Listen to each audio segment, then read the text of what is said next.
she went to slaughterhouses and in a semi-documentary style was taking pictures there to show, basically to draw our attention to the process and to structures of the meat industry.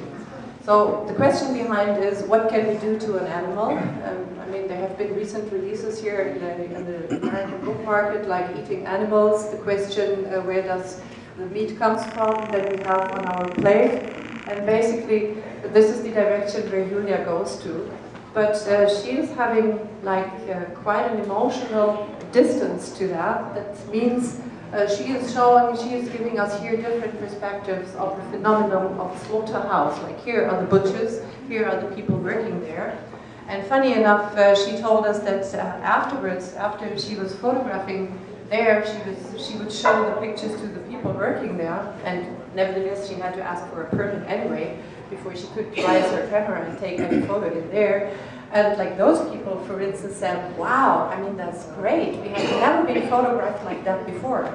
Yeah, which sheds a light on how things are changing with the perspective you're on. I mean, if you look at the animal as a poor creature that is maltreated only for the reason that we have something to eat on our plate, it's a different perspective than if you look at the people working there.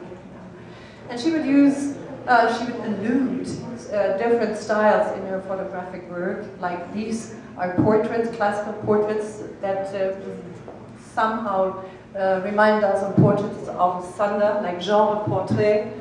And this here, like the animal's head, which is a completely unbloody thing, yeah? Even if we have here some traces of blood coming out of the head, it looks very, yeah, how should I put it, very aseptic in a way. Yeah? It is not something that is frightening or that is, I don't know, it doesn't look really like a bloody business. And this is like the composition here. She took from a very old ancient picture where the head of Holofernes was presented to the lady, I always forgot her name, on a silver plate. Yeah.